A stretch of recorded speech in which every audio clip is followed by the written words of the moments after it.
বন্ধুরা, আজকে ফেব্রুয়ারি মাসের 14 তারিখ, অর্থাৎ আজকে সরস্বতী পূজার দিন। তো দেখতে দেখতে ফেব্রুয়ারি মাসের 2 সপ্তাহ হয়েই গেল। আর দেখুন আমার গাছটিতে কি পরিমাণে নতুন নতুন শাখা বেরিয়েছে। তো আমার এই ড্রাগন গাছটা 2-3 বছরের পুরানো একটি ড্রাগন গাছ, প্রচুর পরিমাণে ফল হয়।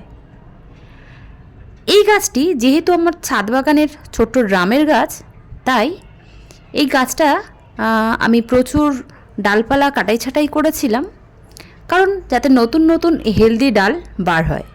যে সমস্ত পুরানো ডালগুলোতে একাধিকবার ড্রাগন হয়ে গেছে, সেই সমস্ত ডালগুলোতে আর পরবর্তীতে আমরা কোনো ড্রাগন পাবো না, আর যদিও বা পাই তার সাইজ ভালো হবে না।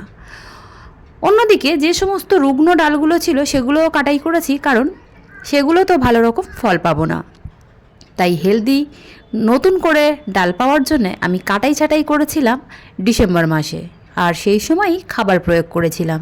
এখন দেখুন কত পরিমাণে নতুন ডাল বার হয়ে গিয়েছে। এখন আমাদের কাজ হবে এই ডালগুলো যাতে খুব সুন্দরভাবে বেড়ে ওঠে এবং হেলদি ডাল হয়, সেই জন্যে নতুন করে খাবার প্রয়োগের। আমাদের মার্চের শেষে বা এপ্রিল মাস থেকে আমাদের এই গাছগুলো আবার নতুন নতুন ফুল আসতে শুরু করবে এবং আমরা প্রচুর পরিমাণে সেখান থেকে ফল সংগ্রহ করতে পারবো। তাই এই গাছটিতে কিভাবে খাবার প্রয়োগ করছি, কি খাবার প্রয়োগ করছি সেটি আপনাদেরকে দেখাবো।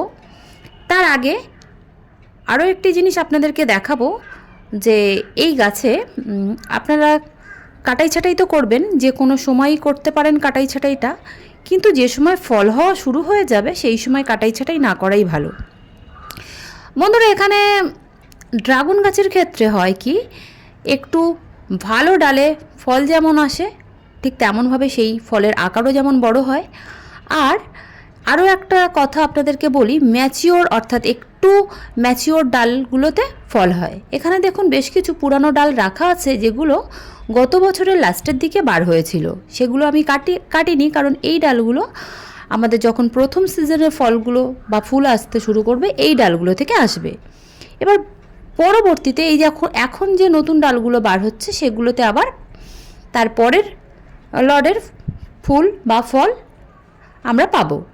এখানে দেখুন ডালটা অত্যধিক বড় হয়ে গেছে, এখনও মাথাটা কাটিনি, তো নির্দিষ্ট সময় কেটে দেব। এবার চলুন দেখে নিই আগে গাছটি কেমন ছিল। যে সমস্ত পুরানো বন্ধুরা জানেন এই গাছটা, দেখেছেন একাধিকবার, আর যে সমস্ত বন্ধুরা এখন নতুন আমার চ্যানেলে, তারা অবশ্যই গাছটিকে দেখুন। এটি ছিল এই গাছটি। এই গাছটিকেই আমি কাটাই ছাঁটাই করে সার প্রয়োগ করেছিলাম, আর বর্তমান পজিশনটা তো আপনারা দেখেই নিলেন। তো দেখুন, যে সময় আমি লাস্ট ডিসেম্বর মাসে ভিডিও করেছিলাম তখনও আমার গাছে একটি ফল ছিল। এবার দেখুন এখানে আমি গাছের গোড়ার মাটিগুলো প্রত্যেকবার যেটা করি, বেশ কিছুটা মাটি সাইড থেকে সরিয়ে নিই, কারণ আমাদের ড্রামের মাটিতে বা টবের মাটিতে কখনোই আমরা সরাসরি গোড়াতে কোনো খাবার প্রয়োগ করব না। কারণ আমাদের যে মাটিটা মানে সার মাটিটা আমরা দেব, সেটি অবশ্যই একটু মাটিটা খুঁড়ে আমরা মাটির নিচের দিকে দেব, যাতে পরবর্তীতে আমরা যখন জল দেব সরাসরি সেই সারটা না ধুয়ে যায়। আর তার থেকেও বড় কথা, আমরা একটু মিশিয়ে দেওয়ার চেষ্টা করব যাতে আরও তাড়াতাড়ি এই গাছ ওই খাবারটাকে গ্রহণ করতে পারে। তো এটা তো প্রত্যেকটা গাছের ক্ষেত্রেই করতে হবে, একদম কিনারা দিয়ে সারটাকে প্রয়োগ করতে হবে। এবার কি সার এখানে প্রয়োগ করছি চলুন দেখে নেওয়া যাক। বন্ধুরা, এখানে একটা কথা আপনাদেরকে বলে রাখি, যে কোনো নতুন গাছ যখন হয় বা আমরা নিয়ে আসি, 1 বছর থেকে 1.5 বছর বয়স হলে সেই গাছে কিন্তু বেশি খাবার দিতে হয় না, যদি সেই গাছটা বহুবর্ষজীবী হয় বা 1 বর্ষজীবী হয়। কিন্তু সমস্যাটা হয় যখন একটা গাছ বছরের পর বছর বেঁচে থাকে আর সেই গাছের মাটিটা আমরা খুব তাড়াতাড়ি পরিবর্তন করতে পারি না। এবং ড্রাগন গাছ তো কখনোই এইভাবে মাটি পরিবর্তন করাটা খুবই কষ্টদায়ক ব্যাপার, কারণ গাছটা দেখেছেন। এবার এই ক্ষেত্রে আমরা একটু সারটাকে বেশি দেব। যখন গাছের বয়স বেশি হবে আমরা একটু বেশি বেশি সার দেবো। এখানে হাড় গুঁড়ো নিলাম, শিংকুচি নিলাম, অল্প করে পটাশ নিলাম। এখন যেটা কালো রঙের দিলাম এটা হলো অনুখাদ্য, সঙ্গে 1 চামচ অ্যাপসন সল্ট দিলাম। এছাড়া আরও দুটো জিনিস আমি ব্যবহার করব, আপনাদের কাছে যদি থাকে তাহলে দেবেন, যদি না থাকে তাহলে দেবেন না। এটা হলো অল্প পরিমাণ জিঙ্ক আর অল্প পরিমাণ নেব এখানে বোরন। তো জিঙ্ক আর বোরন অনেকে ব্যবহার করেন, অনেকে করেন না, কিন্তু আমি বলবো যাদের অনেকটা পুরনো গাছ তারা অবশ্যই কিন্তু এটি ব্যবহার করুন। রেজাল্টটা পরে বুঝতে পারবেন, যখন ব্যবহার করবেন তারপরে রেজাল্ট বুঝতে পারবেন যে এটি দিলে কি হয়। কারণ এই যে জিঙ্ক বোরন ছাড়াও কিন্তু গাছ হয়, শুধু যদি আমরা সরিষার খোল পচা জল দিয়ে গাছ করি সেটি তো হবে, কিন্তু তার যে রেজাল্ট আর এই যে মিক্সড সারটা আমি তৈরি করছি এর রেজাল্ট কিন্তু আকাশ পাতাল তফাৎ হবে। তো অবশ্যই ফলের সাইজ বাড়বে, গাছটা হেলদি থাকবে, প্রচুর পরিমাণে ফল হবে, এগুলো দিলে এটার সুবিধা। তো অবশ্যই যে ড্রামে আমার গাছ আছে একদম ধার দিয়ে এই সারটা আমি প্রয়োগ করছি। তো আপনারাও এইভাবে আপনাদের গাছগুলোতে সার প্রয়োগ করুন, দেখবেন একটা সময়ের পরে আপনার গাছে প্রচুর পরিমাণে ফল হবে। তো এই যে গাছটা, সত্যি কথা বলতে কি এই গাছে সার দিতে গেলে একটু ভয় লাগে, কারণ কাঁটার পরিমাণ বেশি থাকে, আপনারা দেখতেই পাচ্ছেন। তো অবশ্যই একটু সাবধানে দিতে হবে সারটাকে। দেওয়ার পরে অবশ্যই জল দিতে হবে, তো যতটা সাবধানে এখানে দেওয়া যায় চেষ্টা করছি। তো এখানে মোটামুটি একটা ছোট বাটির 1 বাটি সার আমি দিলাম, যতটা বানিয়েছি। অবশ্যই সমস্তটা এই গাছে প্রয়োগ করিনি, কারণ আমার আরও 2-3টে গাছ আছে সেখানেও দেবো, সেই জন্য একটু বেশি সার বানিয়ে নিয়েছি একেবারে।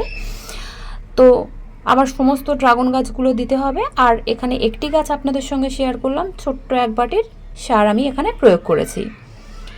এবার সার তো দেওয়া হয়ে গেল, এবার কি করব না, এই গাছের গোড়ায় আমরা পর্যাপ্ত পরিমাণে জল দেব। পর্যাপ্ত বলতে আমি যেহেতু এখনই সারটা দিলাম, তো একদম জলটা বেরিয়ে যাবে এরকম সার মানে জল দেব না, যতটুকু প্রয়োজন ততটুকু দেব। এবার আরও একটা কথা আপনাদেরকে বলি, দেখুন এখানে আমার গাছের গোড়ায় অসংখ্য ছোট্ট ছোট্ট ডাল বেরিয়েছে। কখনোই কিন্তু এই ডালগুলোকে আপনাদের গাছে যদি আসে বাড়তে দেবেন না। কেন বাড়তে দেবেন না? একটা ছোট্ট জিনিস আপনাদেরকে বলি, যে কোনো গাছের গোড়ায় না বন্ধুরা, সূর্যের আলো পড়াটা কিন্তু ভীষণ জরুরি। সূর্যের আলো যদি সরাসরি গাছের গোড়ায় মাটিতে আসে তাহলে সেই গাছটা কিন্তু অনেক বেশি সুস্থ থাকবে। তার থেকে আরও একটি দিক, এখানে দেখুন আমার 3টে ডাল আছে। যখন আমি গাছটা প্রথম বসিয়েছিলাম তখন আমার এই গাছ নিয়ে এত সমস্যা ছিল না, আমি গাছ সম্পর্কে সত্যি অজ্ঞ ছিলাম, সম্পূর্ণ অজ্ঞ। এখনও অজ্ঞ আছি, বাট তবুও অল্প হলেও অভিজ্ঞতা সঞ্চয় করতে পেরেছি, এটা আমার নিজস্ব অভিজ্ঞতা। এবার দেখুন এখানে 3টে ডাল দেওয়ার জন্যে বেড়ে গেছে, এখন কাটতেও মায়া লাগছে। এখানে কি হয়, যখন আমরা সারটা প্রয়োগ করি তখন আমাদের এই সারটা প্রয়োগ করতে অসুবিধা হয়। তাই যদি একটা ডাল থাকতো তাহলে সেক্ষেত্রে আমার কিন্তু এই রকম সমস্যার সম্মুখীন হতে হতো না। তো বন্ধুরা, এই ছিল আজকের ছোট্ট একটি ভিডিও। যদি ভিডিওটি ভালো লাগে তো প্লিজ একটি লাইক করে যাবেন, আর আপনি যদি আমার চ্যানেলে নতুন হয়ে থাকেন তাহলে অবশ্যই চ্যানেলটিকে সাবস্ক্রাইব করে পাশে থাকার অনুরোধ রইল। সঙ্গে থাকবেন, পাশে থাকবেন। সকলকে আজকের মতো টাটা।